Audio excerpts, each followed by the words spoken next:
ಎಲ್ರಿಗೂ ಶುಭೋದಯ. ಇದು ಬೆಳಗ್ಗೆದು ವ್ಲಾಗು. ಟಿಫನ್ನಿಗೆ ರೆಡಿ ಮಾಡ್ತಾ ಇದ್ದೀನಿ. ಟಿಫನ್ ಏನು ಅಂದರೆ ಪಲಾವು. ಈಗ ಈರುಳ್ಳಿ, ಟೊಮೊಟೊ, ಕೊತ್ತಂಬರಿ ಸೊಪ್ಪು, ಪುದೀನ ಎಲ್ಲದನ್ನು ಸೈಡ್ ಬೈ ಹೆಚ್ಚಿಟ್ಕೊಂಡಿದ್ದೀನಿ. ಹಾಗೆ ಇನ್ನೊಂದು ಸೈಡು ತರಕಾರಿನೂ ಸೋಸ್ಕೊಂಡಿದ್ದೀನಿ. ತರಕಾರಿ ಏನು ಅಂದರೆ ಕ್ಯಾರೆಟು, ಬೀನ್ಸು, ಸುಳ್ಯಕಾಳು ತೊಗೊಂಡಿದ್ದೀನಿ. ಈಗ ತರಕಾರಿನೂ ಹೆಚ್ಚಿಟ್ಕೊಂಡಿದ್ದೀನಿ. ಅಷ್ಟೊತ್ತಿಗೆ ಹಾಲು ಬಂತು. ಹಾಲು ಕಾಯಕ್ಕಿಟ್ಕೊಳ್ತಾ ಇದ್ದೀನಿ. ಈಗ ತಿಂಡಿಗೆ ಒಗ್ಗರಣೆ ಮಾಡ್ಕೋಬೇಕು. ಅದಕ್ಕೆ ಕುಕ್ಕರ್ ಇಟ್ಟು ಸ್ವಲ್ಪ ಆಯಿಲು, ತುಪ್ಪ ಹಾಕ್ಬಿಟ್ಟು ಅದು ಕಾಯ್ದ ಮೇಲೆ ಚಕ್ಕೆ, ಲವಂಗ, ಏಲಕ್ಕಿ, ಮರಾಠಿ ಮೊಗ್ಗು, ಚಕ್ರ ಮೊಗ್ಗೆಲ್ಲ ಹಾಕಿ ಅದೊಂದು ಚೂರು ಬಿಸಿ ಆದಮೇಲೆ ಈರುಳ್ಳಿ ಹಾಕ್ಕೋಬೇಕು. ನಾನು ಈರುಳ್ಳಿ ಜೊತೆನೇ ಪಲಾವ್ ಎಲೆ ಮತ್ತು ಹಸಿರು ಮೆಣಸಿನ್ಕಾಯಿ ಹಾಕ್ಕೊಂಡು ಚೆನ್ನಾಗಿ ಫ್ರೈ ಮಾಡ್ಕೊಂಡಿದ್ದೀನಿ. ಈಗ ಫ್ರೈ ಆದಮೇಲೆ ಶುಂಠಿ ಬೆಳ್ಳುಳ್ಳಿ ಪೇಸ್ಟು ರುಬ್ಕೋಬೇಕು. ಈ ಕಡೆ ಹಾಲು ಕಾಯ್ದಿದೆ. ಹಾಗೆ ಸ್ವಲ್ಪ ಕಾಫಿ ಮಾಡಿಕೊಂಡು ಹಸ್ಬೆಂಡಿಗೂ ಕೊಟ್ಟೆ.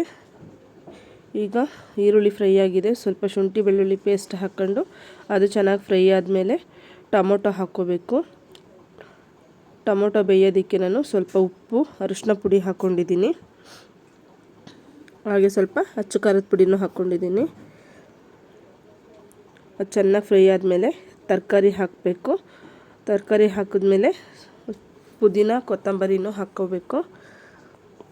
ನಾನು 1.5 ಲೋಟ ಅಕ್ಕಿ ತೊಗೊಂಡಿದ್ದೀನಿ. ಅದಕ್ಕೆ 3 ಲೋಟ ನೀರು ಹಾಕ್ಕೋಬೇಕು. ಈಗ ಅಕ್ಕಿನೂ ತೊಳೆದು ಹಾಕ್ತಾಯಿದ್ದೀನಿ. ಈಗ ಕುದಿ ಬರ್ತಾ ಇದೆ. 2 ವಿಷಲ್ ಬರೆಸ್ಕೊಂಡ್ರೆ ಸಾಕು.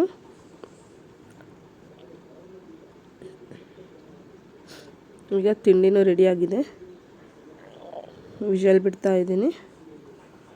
ಸ್ವಲ್ಪ ಚೆನ್ನಾಗಿ ಮಿಕ್ಸ್ ಮಾಡಿಕೊಂಡು ಮಕ್ಕಳಿಗೆ, ಹಸ್ಬೆಂಡಿಗೆಲ್ಲ ತಿನ್ನೋಕ್ಕೆ ತಿಂಡಿ ಕೊಟ್ಟು ಅವ್ರ ಲಂಚ್ ಬ್ಯಾಗನ್ನು ಪ್ಯಾಕ್ ಮಾಡಬೇಕು. ಹಾಗೆ ಬಾಕ್ಸಿಗೂ ಹಾಕ್ಕೊತೀನಿ.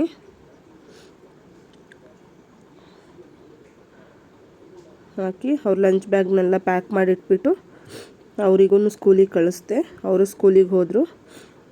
ಹಾಗೆ ಮಕ್ಕಳನ್ನ ಬಿಟ್ಟು ಬರ್ತಾ ಸ್ವಲ್ಪ ತರಕಾರಿ ತರೋದಿತ್ತು. ತರಕಾರಿನೂ ತಗೊಬಂದೆ. ಹಾಗೆ ಒಂದು ಬ್ಲೌಸ್ ಇತ್ತು ಹೊಲಿಯೋದು, ಅದನ್ನು ಹೊಲಿದೆ. ಸಂಜೆ ಮಕ್ಕಳಿಗೆ ಸ್ವಲ್ಪ ಪಾಠ ಎಲ್ಲ ಹೇಳಿಕೊಟ್ಟು ಈ ವ್ಲಾಗ್ನ ಮುಗಿಸ್ತಾ ಇದ್ದೀನಿ. Thank you so much.